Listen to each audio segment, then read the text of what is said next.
और मित्रों, क्या हाल चाल है? ठीक है, चलिए ठीक है।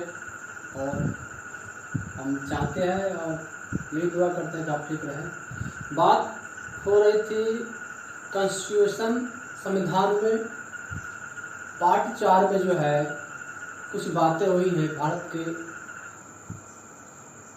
संविधान के संबंध में, जिसमें भारत राज्यों का संघ है, उसमें शुरुआत हो गई थी भारत के आर्टिकल से, प्रथम आर्टिकल से शुरुआत हो गई थी। जो मुख्य जो अनुच्छेद है उसी के बारे में केवल बात होगी, और बेवजह जो अनुच्छेद है या आर्टिकल है उसके बारे में बात नहीं होगी। तो मुख्य बात हो रही थी कि आर्टिकल जो है अनुच्छेद 1 से 4 में जो है भारत राज्यों का संघ है।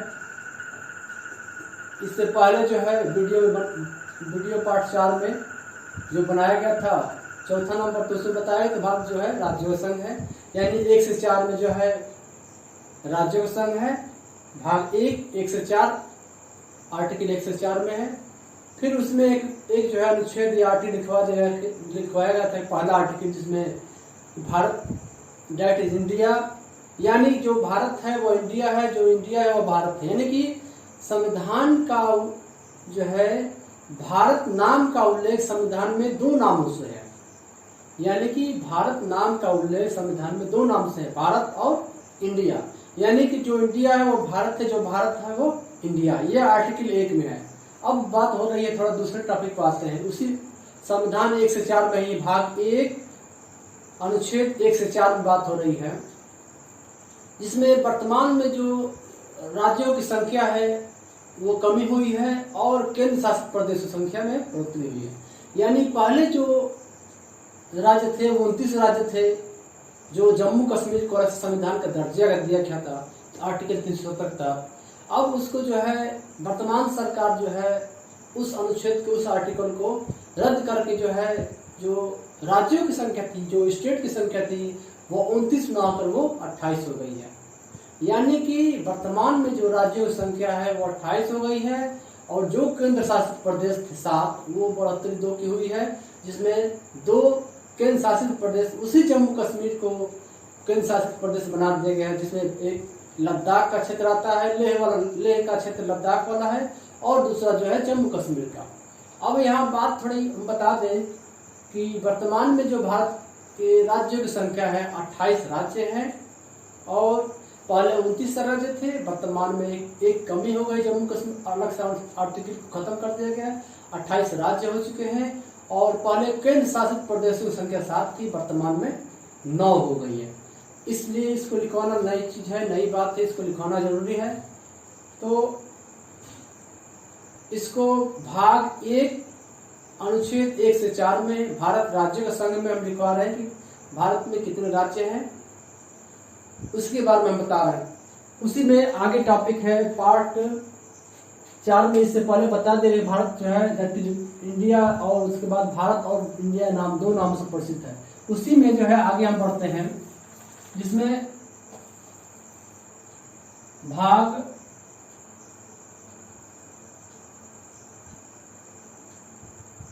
1 था, और भाग 1 के बाद जो है अनुच्छेद जो है 1 से 4 में, भाग 1 अनुच्छेद 1 से 4 में बता दिया गया था, लिखवा दिए थे हम कि जो अनुच्छेद 1 है उसमें किस चीज का उल्लेख है। अनुच्छेद 1 में हमने बता दिया था भारत राज्यों संघ है। अब दूसरी बात थोड़ा आते हैं, हम दूसरी तरफ आते हैं। इसी में लिखेंगे आगे भाग 1 अनुच्छेद 1 से 4।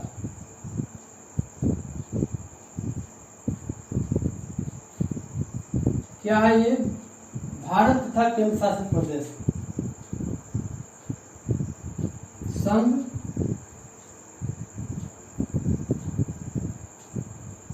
तथा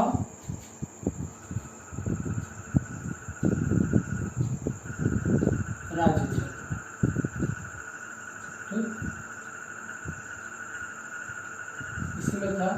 था राज्य क्षेत्र में। भाग 1 अनुच्छेद को आर्टिकल भी कहते हैं, 1 से 4 में है, संघ था राज्य क्षेत्र। यानी कि वर्तमान में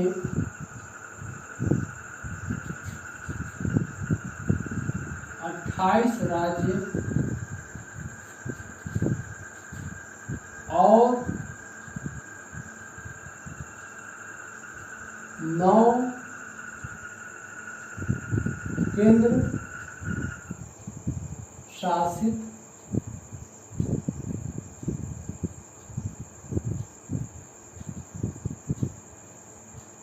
प्रदेश हैं। ठीक, वर्तमान में 28 राज्य और 9 केंद्र शासित प्रदेश है, 9 केंद्र शासित प्रदेश।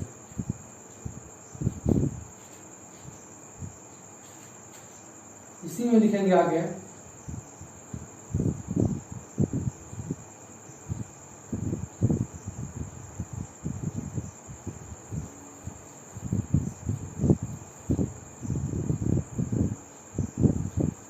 इसमें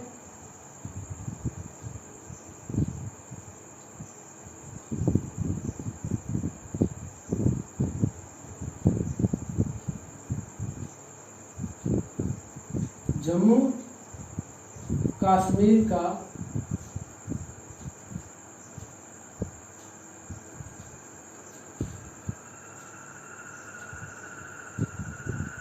जो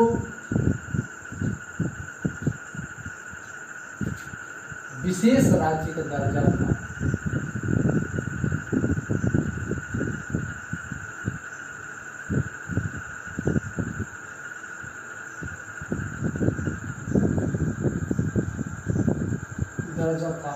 इसमें जम्मू कश्मीर का जो विशेष राज्य का दर्जा था,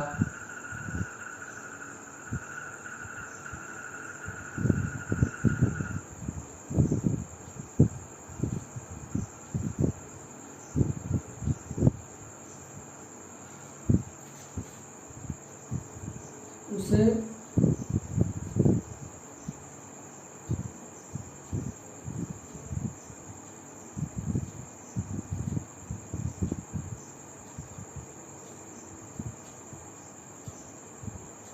समाप्त करके, ठीक, वर्तमान 28 राज्य हैं, 9 केंद्र शासित प्रदेश हैं।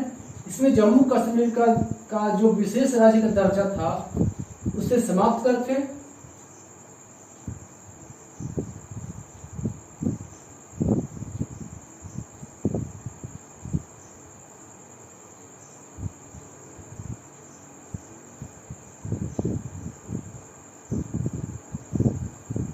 जम्मू कश्मीर को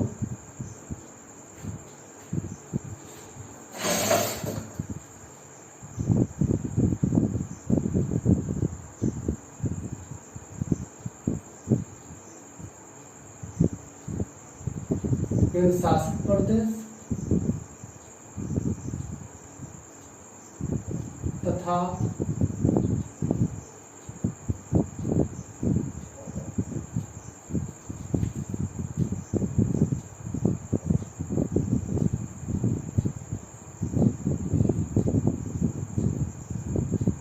लद्दाख को भी केंद्र शासित प्रदेश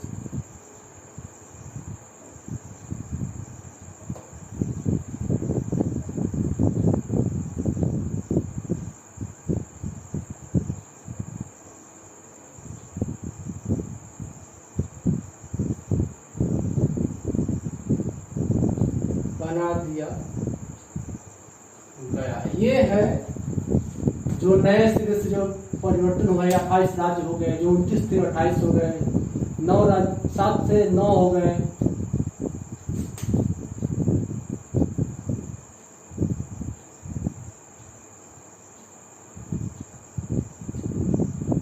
पहले राज्य 29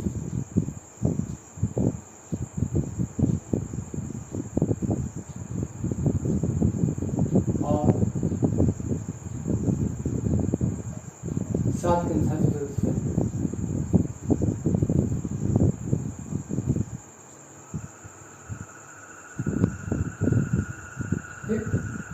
वर्तमान में 28 राज्य और 9 पहले 29 थे, 7 केंद्र प्रदेश थे, जो 9 हो गए। इसमें जम्मू कश्मीर जो विशेष राज्य का दर्जा था आर्टिकल 370 अनुच्छेद उसे समाप्त करके जम्मू कश्मीर को केंद्र शासित प्रदेश तथा लद्दाख को भी केंद्र शासित प्रदेश बना दिया गया।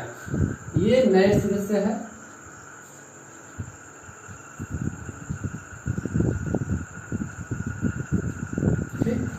ये नए सिरे से है। उसी भाग 1 अनुच्छेद 1 से 4 में जो भारत राज्यों की संख्या उसी में है 28 राज्य, 9 केंद्र शासित प्रदेश। पहले 29 राज्य थे और 7 केंद्र शासित प्रदेश हो गए। एक राज्य जो विशेष राज्य दर्जा है 370 आर्टिकल उसे खत्म करके उसी केंद्र शासित प्रदेश जो बनाया गया है जम्मू कश्मीर को, उसी में 2 केंद्र शासित प्रदेश बना दिया गया है। इसमें एक जम्मू कश्मीर है और दूसरा लद्दाख है। ठीक, ये है आर्टिकल अनुच्छेद 1 से 4 भाग 1 राज्य या संघ तथा राज्य क्षेत्र। ठीक, ये बातें हैं।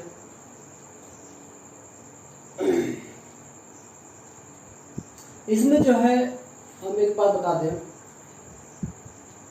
जो जम्मू कश्मीर को विशेष राज्य का दर्जा दिया गया है, ये तो संघ शासित प्रदेश है, लेकिन जम्मू कश्मीर को दिल्ली जैसे जो है दर्जा दिया गया है।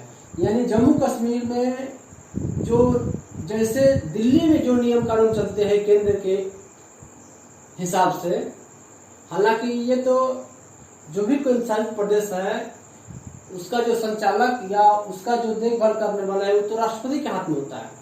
लेकिन जो दिल्ली का जो विशेष दिल्ली की जो जितने भी सुविधा दी गई है दिल्ली राज्य की, उसी आधार पर जो है जम्मू कश्मीर राज्य को भी जम्मू कश्मीर जो केंद्र शासित प्रदेश है वही सुविधा दी गई है।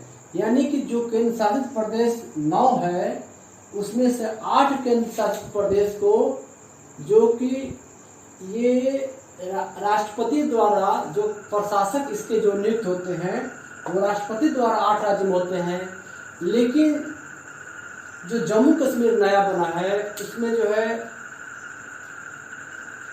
विशेष राज्य के विशेष केंद्र शासित प्रदेश बनाकर राष्ट्रपति के ही कहने के आधार पर उसमें दिल्ली जैसी सुविधा दी गई है। यानी कि दिल्ली के वे सभी अधिकार जो राष्ट्रपति के हाथ में है, ठीक जम्मू कश्मीर के मामले में भी है। यानी कि जो दिल्ली के अधिकार क्षेत्र में राष्ट्रपति ने जो दिल्ली के अधिकार क्षेत्र में अपने पास जो अधिकार रखा है वही अधिकार ये जम्मू कश्मीर को मिला हुआ है। यानी कुछ विशेष परिस्थितियों के अनुसार है जम्मू कश्मीर को राष्ट्रपति अपने अंडर में ले रखा है खास तौर से। और जो 8 राज्य हैं उनके जो है प्रशासक नियुक्त किए गए हैं और प्रशासक चूंकि राष्ट्रपति के होते हैं और सीधे जो केंद्र शासित प्रदेश है पूरी तौर से वो राष्ट्रपति के जवाबदेही होते हैं। यानी केंद्र में जो कार्यपालिका कार्य संचालित करती है, जो भी अलग राज्यों के लिए जो नियम बनाती है, वो जो केंद्र शासित प्रदेश होते हैं उन केंद्र शासित प्रदेशों में उन कार्यपालिका जो कि मोदी जी और उनके जो मंत्रिमंडल है वहां पर वो जो है उनकी जो शक्ति है वो शून्य हो जाएगी। जितने भी केंद्र शासित प्रदेश होते हैं वो विशेष तौर से उनको दर्जा देते हैं और सीधे जो है राष्ट्रपति के हाथों में उसकी जो है बागडोर होती है। यानी कि राष्ट्रपति उसका सर्वेसर्वा होता है और राष्ट्रपति के कहने पर ही जो है जितने केंद्र शासित प्रदेश है उनके दिशा निर्देशन होता है, उनकी जो भी कार्य संचालित होते हैं वो राष्ट्रपति के कहने पर होता है। यानी कि 8 राज्य हैं उन राज्यों को केंद्र शासित प्रदेश बनाकर प्रशासक नियुक्त किया गया है। लेकिन जो जम्मू कश्मीर के मामले में है, जम्मू कश्मीर के मामले में जो है एलजी नियुक्त किया गया है। यानी कि दिल्ली में एलजी है, उप गवर्नर है जिसको एलजी लेफ्टिनेंट गवर्नर कहते हैं, उप गवर्नर है।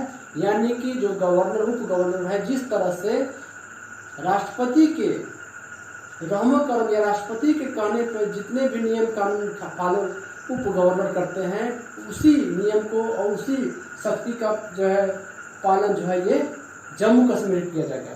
यानी कि जम्मू कश्मीर जो सुविधाएं दिल्ली सरकार ने अपने पास ले रखी है या राष्ट्रपति ने जो अधिकार दिल्ली को दे रखी है, वही अधिकार राष्ट्रपति ने खासतौर से जम्मू कश्मीर को दे रखी है। सेम वही नियम कानून और वही अधिकार होंगे।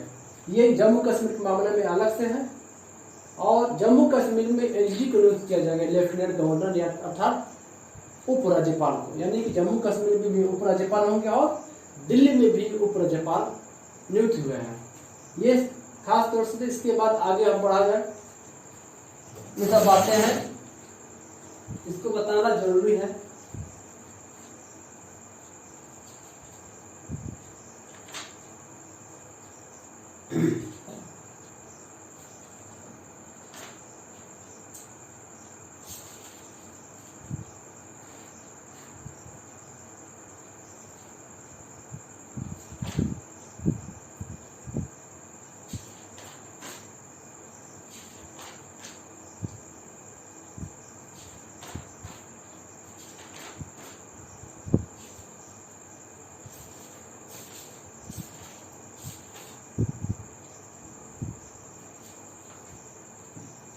अब आते हैं नए सिरे पर। ये भाग 1 हो गया 1 से 4 और यही जो है भाग 2 होगा।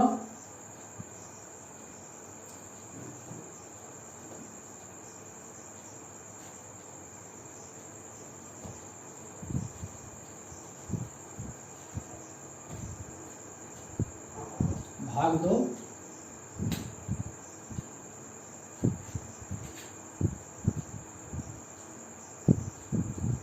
अनुच्छेद 5 से 11।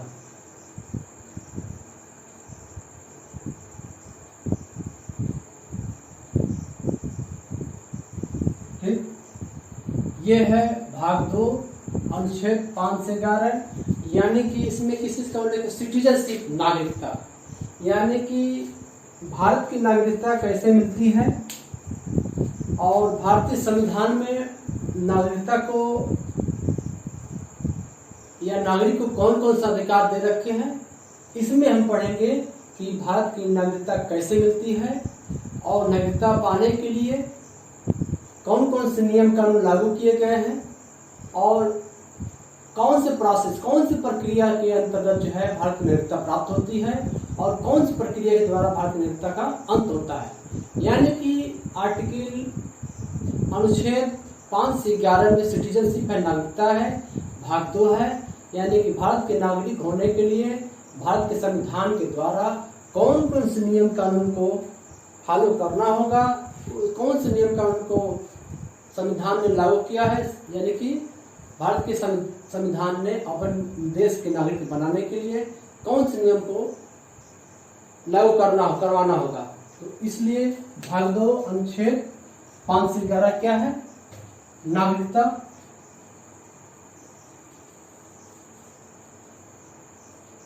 ठीक, आर्टिकल क्या है, नागरिकता।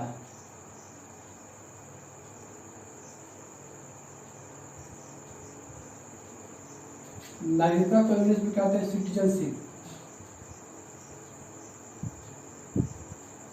क्या कहते हैं, सिटीजनशिप।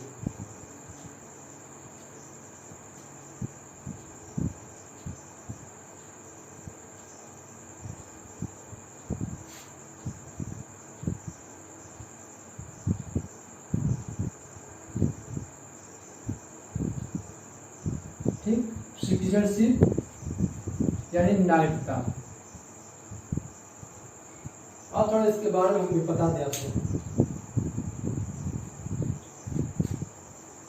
कि नागरिकता जो है कई तरह से, भारत की नागरिकता कई तरह से मिल सकती है। यानी कि भारत की नागरिकता लेने के लिए किसी नागरिक को किस नियम के अंतर्गत नागरिकता मिलेगी, इसके बारे में थोड़ा हम बता दें। भारत के नागरिक बनने के लिए सबसे पहले आपको जो है क्या करना होगा, जब देश स्वतंत्र हुआ, अर्थात जब देश में संविधान लागू हुआ। संविधान कब लागू हुआ था, 26 नवंबर 1950 को, 26 जनवरी 1950 को। यानी 26 जनवरी 1950 से जब संविधान बनकर तैयार हो गया था और लागू हो गया था, तो भारत की नागरिकता इस स्थिति में उस स्थिति मानी जाएगी जब आप जो है संविधान लागू होने से पहले उस देश में निवास यानी भारत में निवास करते हैं। यानी कि भारत में जब संविधान लागू हुआ 26 जनवरी 1950 को, तो उससे पहले आप भारत में आपके वंश से या आपके वंश परंपरा के आधार पर कम से कम माता पिता में से कोई एक होना चाहिए। यानी कि जब भारत की संविधान लागू हुआ, उस संविधान लागू होने से के दिन से या उससे पहले आपके वंश के कोई भी माता पिता दादा दादी यदि इस भारत में निवास करते हैं तो वो भारत के नागरिकता माने जाएंगे, स्वतः नागरिकता मानी जाएगी। लेकिन कुछ ऐसी शर्तें हैं जो विदेशियों को नागरिकता देने के संदर्भ में है कि देशीकरण द्वारा नागरिकता का दूसरे देश का नागरिकता अंत करके देशीकरण हो गया, दूसरे देश की नागरिकता का अंत करके, और पिछले 10-20 साल से भारत में रहने के लिए संदर्भ में, यानी कि भारत की नागरिकता लेने के लिए बहुत से नियम है, बहुत से कानून है और बहुत से शर्त है। इसलिए इसको हम लिखवाएंगे भारत के नागरिक आप कैसे बनेंगे। और एक बात और है, सबसे बड़ी बात, भारत की नागरिकता का अंत भी हो सकता है यदि आप किसी दुश्मन राष्ट्र से, यदि किसी एनिमी दुश्मन राष्ट्र से आप मिलते हैं या जो भारत की जो भी सूचनाएं हैं आप दूसरे देश को देते हैं, तो भी आप देशद्रोही घोषित हो जाएंगे और आपकी नागरिकता छीन ली जाएगी। यानी कि बहुत शर्तें हैं, हम लिखवाएंगे उसके बारे में। ऐसी शर्तें हैं जो कि आपकी नागरिकता स्वतः खत्म हो जाएगी। और इसी संदर्भ में हम आगे बढ़ते हैं। दूसरी बात ये बता दें, लिखवाएंगे नहीं बताएंगे, भारत के संदर्भ में नागरिकता के संदर्भ में, सिटीजनशिप के संदर्भ में नागरिकता क्या है? एक अधिकार भी है और कर्तव्य भी है। नागरिकता हमारे देश के संदर्भ में नागरिकता अधिकार भी है और कर्तव्य भी है। अधिकार कैसे है? अधिकार इसलिए है कि किसी भी देश में आप निवास करते हैं, वहां रहते हैं, तो उस देश की संविधान जो है आपको कुछ अधिकार दे रखती है। ऐसे अधिकार दे रखी है जो कि किसी दूसरे देश के नागरिक को नहीं दी जाती है। यानी कि आप किसी देश के नागरिक हैं तो वहाँ रहने निवास करने से कुछ अधिकार मिलते हैं, और वे अधिकार उस देश में रहने की वजह से मिलता है, ना कि दूसरे नागरिक को। ये अधिकार होते हैं, यानी कि आपको अधिकार मिला है, उस देश में संविधान ने आपको कुछ अधिकार दिए हैं, तो वो क्या है? आपके अधिकार है। लेकिन अधिकार भी है और कर्तव्य भी। कर्तव्य कैसे है? यदि आप किसी देश में निवास करते हैं और निवास करने के बिना पर आपकी ये कर्तव्य होता है, आपकी जिम्मेदारी होती है कि भारत की विषम परिस्थितियों में यदि किसी दुश्मन देश ने आक्रमण किया या ऐसी परिस्थिति पैदा हो जाए जिससे कि आपके देश पर खतरा मंडराता हो, तो आपको तुरंत संज्ञान लेकर अपने देश की रक्षा के लिए आगे आना चाहिए। यानी आपको कर्तव्य है, उस देश में निवास करने से अधिकार मिला है और अधिकार के साथ आपका कर्तव्य यह है कि आप उस देश के, आप यदि नागरिक हैं उस देश के, तो आपकी यह कर्तव्य या फर्ज होता है कि किसी भी देश के द्वारा यदि भारत पर आक्रमण होता है या विषम परिस्थिति पैदा होती है, तो तुरंत खड़े होकर जो है उस देश के लिए लड़ने और मर मिटने के लिए आपको तैयार रहना होगा। ये आपका अधिकार है, और ये अधिकार किसी दूसरे देश को नहीं, किसी दूसरे नागरिक को नहीं मिलता है। इसलिए नागरिकता क्या है? एक अधिकार भी है और एक कर्तव्य भी है। इस तरह से फिलहाल सिटीजनशिप के बारे में हम कल लिखवाएंगे। अधिकार क्या है समझ में आ गया। अधिकार क्या है? अधिकार इस देश में रहने के लिए कुछ संविधान ने आपको कुछ अधिकार दे। वर्तमान में कितने मूल अधिकार फंडामेंटल राइट्स है? 6 है। पहले कितने थे? 7 थे, 1 हटा दिया गया। जो संपत्ति का अधिकार है 44वें संविधान संशोधन द्वारा संपत्ति के अधिकार को खत्म कर दिया गया है। इसलिए आपके वर्तमान में जो मूल अधिकार है, फंडामेंटल राइट्स है, वो 6 हैं। और कर्तव्य कितने हैं? पहले कर्तव्य थे आपके 10 थे, वर्तमान में कर्तव्य कितने हो गए? 11। यानी कि एक कर्तव्य जो जोड़ा गया है, कौन सा कर्तव्य है वो? शिक्षा का अधिकार। यानी कि मूल कर्तव्य यदि हम पढ़ेंगे तो उसमें 11वां जो नंबर होगा, यानी कि वर्तमान में जो मूल कर्तव्य संख्या वो 11 होगी। और 11 इसलिए होगी, पहले 10 थे। जो संविधान ने शिक्षा को एक अलग से संविधान नहीं बनाया था पहले शिक्षा का, लेकिन शिक्षा को मूल कर्तव्य में जोड़ दिया गया है। यानी कि एक अलग से संविधान की व्याख्या कर दी गई है। मूल कर्तव्य अनुच्छेद जो है मूल कर्तव्य जो 10 थे उसमें 11 एक बढ़ा दिया गया है। शिक्षा का अधिकार, यानी शिक्षक क्या है? प्रत्येक ये पढ़ेंगे हम राज्य स्टेट में कि कैसे मूल अधिकार मूल कर्तव्य है, तो उसमें जो है 11वां है शिक्षा का अधिकार। यानी कि प्रत्येक वह बालक जो 6 से 14 वर्ष का आयु को प्राप्त करता हो, उसे अपने ग्राम पंचायत, अपने आसपास के क्षेत्र में उसे शिक्षा हासिल करने का कर्तव्य बनता है। यानी कि राज्य सरकार को यह कर्तव्य है, यदि बालिका 6 से 14 वर्ष की आयु को प्राप्त कर जाए तो उसे अपने ग्राम पंचायत या उस राज्य का अधिकार है कि उसे शिक्षा दे, और शिक्षा की जितनी सामग्री है, शिक्षा की जितनी व्यवस्था है, उसको मुहैया करे या उसको समर्पित करे। इसलिए पहले मूल कर्तव्य 10 थे, वर्तमान में 11 मूल कर्तव्य हो गए हैं। इसलिए मूल अधिकार ये जो है क्या है? सिटीजनशिप क्या हो गई? एक मूल अधिकार हो गया, सिटीजनशिप दूसरी क्या होगी? मूल कर्तव्य होगी। यानी हमारा अधिकार है, हमारा अधिकार मिला है, 6 अधिकार मिला है, जो किसी दूसरे नागरिक को, किसी दूसरे देश के नागरिक को नहीं मिला है। मूल कर्तव्य हमारे 10 थे, एक और मूल कर्तव्य जुड़ गया, 11 हो गया। शिक्षा का अधिकार हमारा अधिकार है, कर्तव्य है कि हमें शिक्षा मिले, और हमारा यह भी कर्तव्य है, दूसरी तरफ से हम बता रहे हैं, तो हमारा यह भी कर्तव्य है कि उस देश के नागरिक होने के नाते उस देश के विषम परिस्थिति में हम उस देश के साथ खड़े हों, और किसी भी दुश्मन देश के या किसी भी दुश्मन को हम खड़े होकर अपने देश की सुरक्षा और रक्षा प्रदान करें। यह हमारा कर्तव्य है। इसलिए इसके बारे में हम आगे चर्चा करें, आगे बात होगी। मूल ये भाग 2 है, आर्टिकल 5 से 11 है, सिटीजनशिप, नागरिकता के बारे में बताएंगे। क्या नागरिकता, कितने तरह की नागरिकता दी गई है? कुछ देशीकरण द्वारा दिया गया है, कुछ जो है रजिस्ट्रेशन के माध्यम से दिया गया है, कुछ जो है वंश परंपरा के आधार पर दिया गया है। जो है नागरिकता का अंत भी हुआ है, किसी दूसरे देश के सूचना आदान प्रदान करने से अपनी नागरिकता छीनी जा सकती है, संविधान छीन सकती है। ये बात है सिटीजनशिप के बारे में। फिलहाल आगे बात होगी सिटीजनशिप, नागरिकता के बारे में।